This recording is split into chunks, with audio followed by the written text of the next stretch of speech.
The first tray slipped in my hand, but I steadied it before anyone noticed. Silver edges caught the ballroom light, casting fractured reflections across my wrist. I'd carried heavier loads in quieter rooms, but tonight wasn't about balance, it was about survival. The Lauren Hotel's grand ballroom glowed with excess. Crystal chandeliers poured light onto 100 glittering gowns, tuxedos stitched with discreet initials, champagne flutes raised in calculated toasts. The scent of truffle canapes and imported roses tangled in the air. For the city's elite, it was an evening of philanthropy. For me, it was exile disguised as employment. I was Invera Toland, but no one here dared say my name anymore. From across the marble floor, I saw her. Victoria Asforth Toland. My stepmother. The woman who had rewritten the Toland family story until I was nothing but an inconvenient footnote. Draped in silver silk, her presence commanded the room like a monarch surveying loyal subjects. Her smile was soft, practiced, charity incarnate. But her eyes? Cold, sharp, trained to cut anything that didn't fit the portrait she'd painted of perfection. Her gaze brushed past me once, unbothered. Then it lingered. The tray trembled in my grip again. Recognition is a strange violence. 1 second, you are invisible. The next, you are the storm in someone's sky.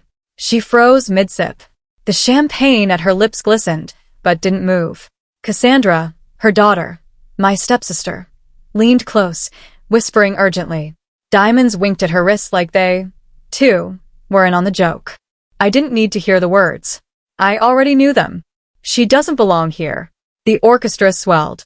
Mozart, light and elegant, the kind of music that made humiliation feel like theater. I kept walking. Tray steady. Smile neutral. A professional among professionals. But my chest rattled with memories. 5 years of birthday parties where my seat had been erased, Christmases where my gifts had never been wrapped, vacations where my name had been the silence in the photo captions. And still, here I was, not as a daughter, not as family, but as staff. It wasn't masochism that kept me on the floor tonight. It was defiance. I could have hidden in the kitchen, safe from her gaze, but I wanted her to see me, to remember that erasing someone from invitations didn't erase their existence. The sting wasn't just hers. My father stood near the auction display, ringed by business partners. His shoulders stiffened when he saw me. Our eyes locked for a heartbeat. Then he turned away, pretending to admire a painting he would never bid on. That small betrayal cut deeper than all of Victoria's polished cruelty. The murmurs started like a spark. Isn't that Robert's daughter? What is she doing here? Serving drinks, oh, God. Phones lifted discreetly, capturing angles, ready to turn my humiliation into digital spectacle. Cassandra's friends, those polished predators, were already curating captions for their feeds. Waitress crashes family gala. The air thickened. Victoria moved. Heels against marble, sharp as a metronome counting down. She crossed the floor like a storm cloud, face serene but eyes blazing. Guests parted for her. Of course they did. She was the queen, and I was the intruder who dared wear a uniform to her throne room. 2 men in black suits, security, appeared near the edge of the crowd, waiting for her signal. My throat tightened, but my back stayed straight. My phone vibrated in my pocket. 3 pulses. A rhythm only one man used. I didn't check the screen. I didn't need to. He had impeccable timing. The gala roared on, but in that pocket of silence between us, I knew one thing. Tonight wasn't going to end the way Victoria planned. Victoria's heels stopped 3 feet from me, her perfume preceding her, a sharp blend of roses and steel. She didn't speak at first. She didn't need to. The silence wrapped itself around us like a noose, tightening with every second. Invera. My name was a curse on her lips. She said it softly, but the way nearby guests stiffened told me they heard it, too. I had been erased from family dinners, from holiday cards, from conversations at country clubs, and yet, here she was, speaking me into existence again, but only to strike. Good evening, Mrs. Toland. My voice was calm, practiced. The same tone I used when delivering truffle risotto to billionaires who barely looked up from their phones. It was armor, thin but gleaming. Her eyes narrowed. This is a private event. I'm working, I replied. Your caterer hired me. The line was simple, neutral. But in the way it landed between us, it was war. Cassandra appeared at her mother's side, as if summoned by scent. She wore emerald silk and a smirk that could slice glass. "This is humiliating, Mom," she whispered loudly enough for the crowd to hear. "She's literally wearing an apron." My tray trembled just slightly. Not enough to spill, but enough that I tightened my grip until the edge dug into my palm. Across the room, my father shifted.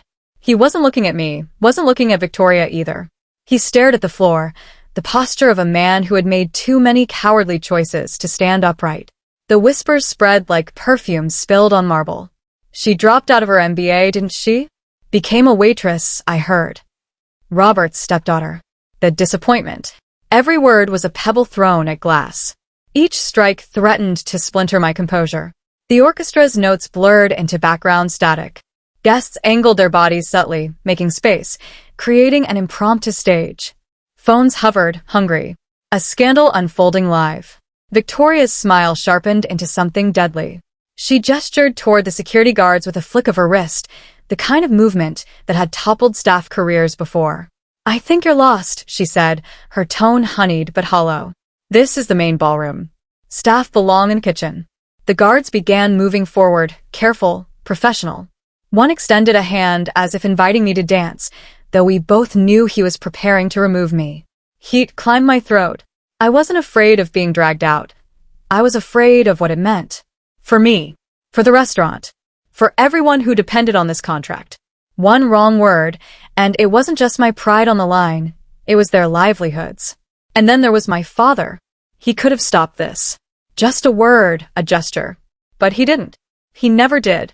His silence was a louder rejection than all of Victoria's carefully crafted insults. "Mrs. Toland," I said evenly, forcing my voice into something steady. I was assigned to the floor. "If there's an issue, perhaps speak to my manager." Her laugh rang out, crystalline and cruel. "You think this is about assignments?" She leaned closer, her whisper sharp enough to cut. "You were never supposed to be here. I made sure of it 5 years ago." The words weren't meant for the crowd, but they carried anyway. Gasps rippled outward like waves. Cassandra blinked at her mother, startled by the venom laid bare. My phone vibrated again. 2 pulses. A signal I knew by heart. I didn't move. Not yet. Instead, I met Victoria's gaze, tray still balanced, shoulders still straight. "Funny," I said quietly enough that only she could hear, "how hard you work to erase what refuses to disappear." Her expression faltered for the briefest second. Then she snapped her fingers. "Escort her out." The guards stepped closer. The ballroom tilted toward climax, but beneath the humiliation, beneath the heat in my cheeks, something inside me went still. Not broken, waiting. Because I knew the sound of those footsteps in the foyer. And they were getting closer. The guard's fingers hovered near my arm, close enough for me to feel the pull of his shadow. The ballroom leaned forward with collective hunger, 500 eyes waiting for the spectacle of a daughter being dragged from her own family's stage. Victoria's voice rose above the hush, dripping with triumph. "Ladies and gentlemen, forgive this interruption. We have a small security matter." A ripple of gasps. Forks stilled. Champagne froze midair. The orchestra faltered, then fell silent, leaving only the echo of her words and the low hum of humiliation vibrating through my chest. Her smile was dazzling. A queen addressing her kingdom. But her gaze never left me. "This individual," she continued, as if I were a stranger who had stumbled in off the street, "seems to have confused her place." Phones lifted higher. A chorus of whispers. "She's the stepdaughter. Serving at her own family's gala?" Mortifying. The word clung to me like smoke. My father finally spoke, his voice cutting through the tension, but not for me. "Invra, please. Don't make this harder." 7 words, and they hollowed me out. He wasn't pleading with Victoria to stop. He was pleading with me to disappear. The guard touched my elbow. Gentle but firm. My tray trembled once before I steadied it. "I wouldn't cry. Not here. Not for them." "This is what you wanted, isn't it?" I asked Victoria, my tone calm, though my pulse thundered. "To erase me completely." Her lips curved into a smile sharp enough to draw blood. "Exactly." The crowd inhaled as one, savoring the cruelty revealed like a rare vintage uncorked. Cassandra grinned, phone lifted, angling for her followers. Step family drama live. Something inside me wavered. Not my dignity, but the thin thread I'd clung to all these years, the one that told me silence was survival. Maybe I'd been wrong. Maybe silence was surrender. My phone buzzed again. 3 pulses this time. Urgent. And then, the doors. Not the service doors behind me where they meant to expel me, but the gilded double doors at the front of the ballroom. They swung open with deliberate grace, their hinges sighing like the first note of an overture. Footsteps followed. Steady. Unhurried. A rhythm that bent the air around it, commanding attention without raising a voice. The guard's hand stilled on my arm. Guests turned in waves, like sunflowers following light. Victoria's triumph faltered. He entered. Marcus. The room recognized him before she did. Murmurs erupted. Is that? He wasn't supposed to arrive until later. The foundation's prize donor. The CEO, whose name carried weight heavier than chandeliers. But I saw none of that. I saw only his eyes finding mine across the ballroom, dark and steady. A signal. A lifeline. Incredible timing, I whispered, though my lips barely moved. Victoria, finally registering him, snapped back into performance. Mr. Whitmore, she sang, her voice suddenly sweet. What an honor. We weren't expecting you until the auction. But Marcus didn't look at her. He looked at me, at the guards, at the tray trembling faintly in my hands. His jaw tightened. Mrs. Toland, he said at last, his tone quiet yet dangerous. I see you have a situation. The words sliced the silence clean open. Victoria's smile wavered, but she recovered with practiced speed. Oh, just a minor staffing confusion. Nothing to concern yourself with. The guard released my arm. Instinctive. Subconscious. Authority shifted in the room like gravity had been reassigned. Marcus took a single step closer. His gaze never left mine. And for the first time in 5 years, it wasn't me standing on trial. It was them. Marcus's presence rearranged the room. Conversations halted mid-sentence, laughter evaporated, and the weight of 500 stares swung toward us like a spotlight. For a moment, the Gala ceased to exist.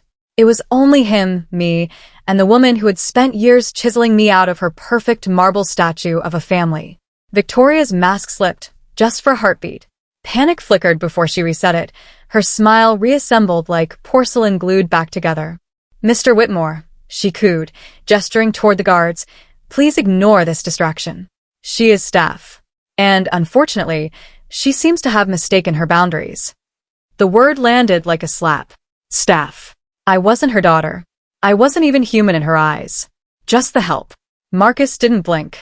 His gaze shifted from her to Cassandra, who still held her phone aloft, recording like she was producing an episode of her own personal reality show.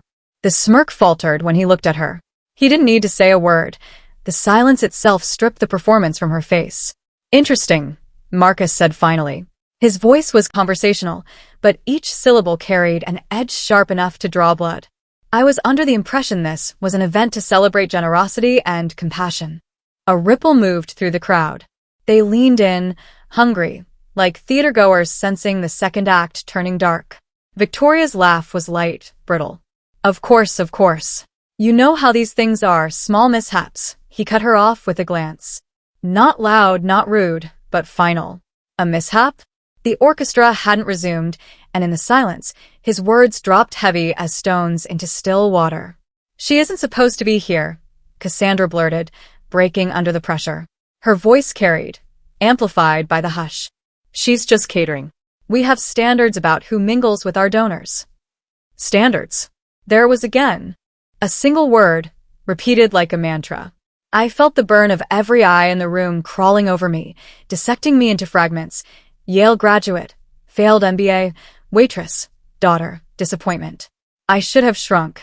I should have let the ground swallow me. But instead, something unexpected rose in my chest. Not defiance, clarity. A voice inside me whispered, you do not have to stand small for them anymore. My father stirred near the back of the room. His lips parted, as if he wanted to speak, but no sound came. He looked like a man watching a building collapse, knowing he had helped lay its foundation. Marcus moved closer. One step, then another. He wasn't rushing, he didn't need to. Power doesn't rush. Power waits for silence to bend around it. When he reached me, He didn't look at Victoria or Cassandra or even the board members shifting nervously in their seats. He looked only at me. His eyes flicked to my gloved left hand. He didn't need to say anything. The unspoken truth pulsed between us. The ring. The life we had kept hidden. The secret about to detonate in the middle of this ballroom. Victoria sensed it too. Her smile strained, cracking at the edges. "Please, Mr. Whitmore, allow me to handle this." No, his answer was soft, but it echoed like thunder. The crowd inhaled sharply. Victoria faltered, color draining from her cheeks. She had built her kingdom on performance and illusion, but the floor beneath her was beginning to quake. Marcus turned, addressing the room for the first time. "Do you know who this woman is?" Gasps spread like fire. Phones tilted higher. A storm was about to break. And in the center of it, I stood, trembling, yes, but unbroken. For the first time in years, I didn't feel erased. I felt seen. The ballroom had gone still. Even the chandeliers seemed to hold their breath, prisms of light trembling against marble as if the air itself was bracing. Marcus stood beside me now. Not shielding, not towering, simply present. His calmness was unnerving, the kind that made entire boardrooms fold without a raised voice. "You keep calling her staff," Marcus said evenly, his gaze sweeping across the crowd before landing on Victoria. "But do you actually know who she is?" The question sliced through the silence. "She's my husband's daughter," Victoria replied sharply, her confidence cracking. "Unfortunate choices, but yes, I know exactly who she is." "No," Marcus corrected, stepping closer, his voice dipping into steel. "You don't." Gasps stirred at the edges of the crowd. Phones angled higher. Cassandra shifted uncomfortably, her earlier bravado crumbling into nervous fidgeting. Victoria's smile faltered. "What is this supposed to mean?" Marcus turned then, not to her, not to the audience, but to me. He reached for my hand. Slowly, Deliberately. the leather of my glove pressed against his palm as he lifted it into the light. The ballroom leaned in as though gravity itself had tilted toward us. With one smooth motion, he tugged the glove off. A thin gold band gleamed under the chandeliers. Gasps erupted, scattered like glass shattering across the floor. Someone dropped a champagne flute. The crash rang like punctuation to the silence that followed. "This woman," Marcus said, his voice carrying without effort, "is not merely staff. She is not disposable. She is not invisible. She is my wife." The word detonated in the ballroom. Wife. A tidal wave of murmurs surged, "Impossible, impossible," rising into chaos. Cassandra's phone slipped from her hand, clattering against the marble.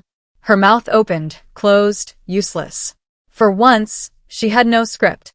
Victoria staggered as if the ground had shifted beneath her heels. No. That's not possible." Marcus tightened his grip on my hand. 2 years, he said simply. 2 years we've been married." He pulled his phone from his jacket pocket, swiping once, and held it up for those nearest to see. "Our wedding certificate. Dated. Signed. Stamped. The proof no rumor could undo." The silence after was different now, less hungry, more horrified. "You've spent years diminishing her," Marcus continued, his tone calm but merciless. "You've erased her from family gatherings, paraded your daughter while pretending mine did not exist. And tonight, in front of 500 witnesses, you tried to erase her again." His words burned through the room, leaving no corner untouched. Guests shifted uncomfortably, shame flickering across faces that had just moments ago watched with curiosity. Victoria's facade collapsed. "We didn't know. You didn't ask," Marcus cut in, his voice sharp. "You didn't care. You saw her choice, her passion, as beneath you. But while you were busy protecting an image, she was building a life. Her life." He turned slightly toward me then, his thumb brushing my ring, the tenderness almost unbearable against the steel of his words. "This woman owns half of Le Bernardin, one of the most acclaimed restaurants in this city. She's a James Beard Award nominee, a Yale graduate, fluent in 4 languages. And she chose service not because she had to, but because she values the craft, because she understands dignity in a way your standards will never grasp." The room fractured into shock. Whispers ricocheted. "Owner? Award nominee? Yale?" My father finally pushed forward, his face ghost pale. "Invera, why didn't you? When would I have told you, Dad?" My voice shook, but I didn't let it falter. At the dinners I wasn't invited to? On the holidays when my seat was empty? You let her erase me, and I stopped trying to prove I belonged. His mouth opened, but no words came. He looked smaller than I'd ever seen him. Victoria swayed, mascara streaking, her empire crumbling in real time as donors exchanged uneasy glances, some already moving toward the exits. Marcus's hand tightened on mine. "We will not fund cruelty," he announced, his tone suddenly corporate cold. Effective immediately, Whitmore Holdings withdraws its $50 million pledge to this foundation. The words landed like a guillotine. The crowd erupted. Shouts. Gasps. Chairs scraping marble. Board members whispering frantically into phones. And in the center of the chaos, Victoria crumpled, not physically, not yet, but in reputation, in empire, in illusion. The queen had no kingdom left. The ballroom never recovered.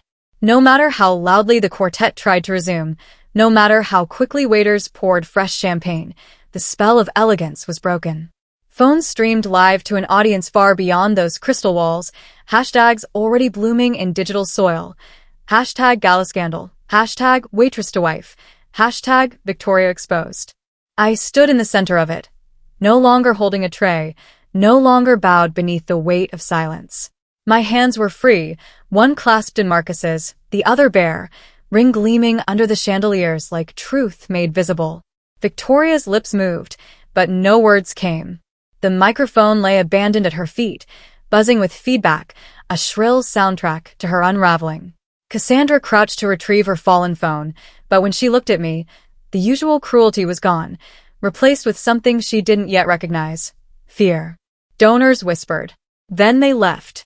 Not in a rush, but in deliberate waves, the way a tide withdraws from a shore it no longer trusts. Every departing back was another nail in the coffin of Victoria's empire. Beside me, Marcus raised his phone to his ear. Calm, efficient, already redirecting millions toward other charities while chaos bloomed around us. His words were clinical, his tone steel, but when he looked at me, his gaze softened. And for the first time all night, I exhaled. The next morning, the headlines hit like hammers. Charity queen humiliates billionaire's wife. $120 in funding pulled after Gala disaster. The waitress who wasn't. Clips of Cassandra sneering. We have standards looped endlessly across every platform, spliced with Marcus, slipping the glove from my hand. Memes sprouted overnight. Their kingdom had collapsed in 20 minutes of live stream.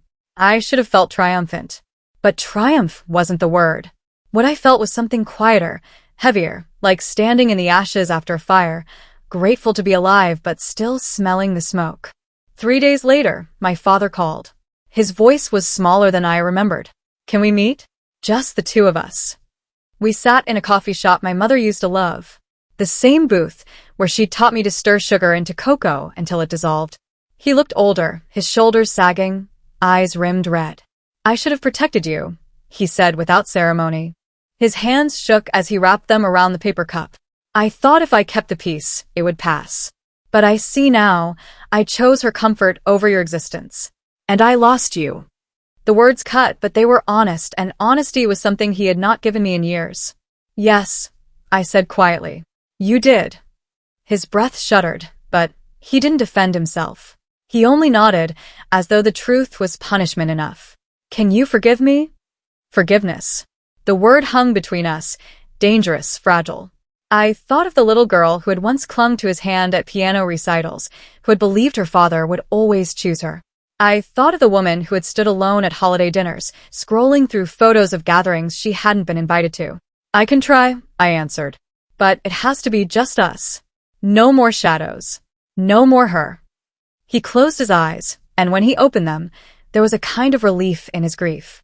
"The papers are filed," he whispered. "She's gone." Life after the gala didn't transform overnight. I still worked service 3 nights a week, but I worked openly, no longer hiding the band on my finger. My colleagues looked at me differently, not with envy or awkward deference, but with pride. They had seen me humiliated, and they had seen me stand, and somehow, that mattered more than headlines. The food world embraced me. The profile in Food and Wine wasn't about Marcus's billions, but about my philosophy. That service is an act of dignity, not servitude. That joy can be found in placing the perfect glass in front of someone, in anticipating need before it's spoken. You could have destroyed her years ago, Antoine, another server, told me one evening as we polished silver. I never wanted to destroy her, I said. I just wanted to live without being erased. Marcus slipped an arm around my waist, smiling at me with the kind of warmth that made every headline irrelevant. And now you will, he murmured. 6 months later, a message arrived. Victoria. Indra, I've had time to reflect. I was wrong. I would like to meet, to apologize, to start fresh. My chest tightened. For a moment, I almost laughed at the irony. The woman who erased me was now desperate to be written back in. I typed slowly, each word deliberate. Victoria, I hold no anger toward you, but I have no interest in pretending we are family. We can coexist at events for my father, but our relationship ends there. I wish you well, but please don't contact me again. I blocked the number. The weight lifted instantly. Now, when I look back on that night, I don't think of revenge. I think of revelation. Victoria revealed who she was. My father revealed who he had been. And I revealed, finally, who I would choose to be. Your worth isn't measured by invitations or titles. It isn't handed down by family or stripped away by their silence. Worth is quieter, steadier. It survives erasure, humiliation, exile.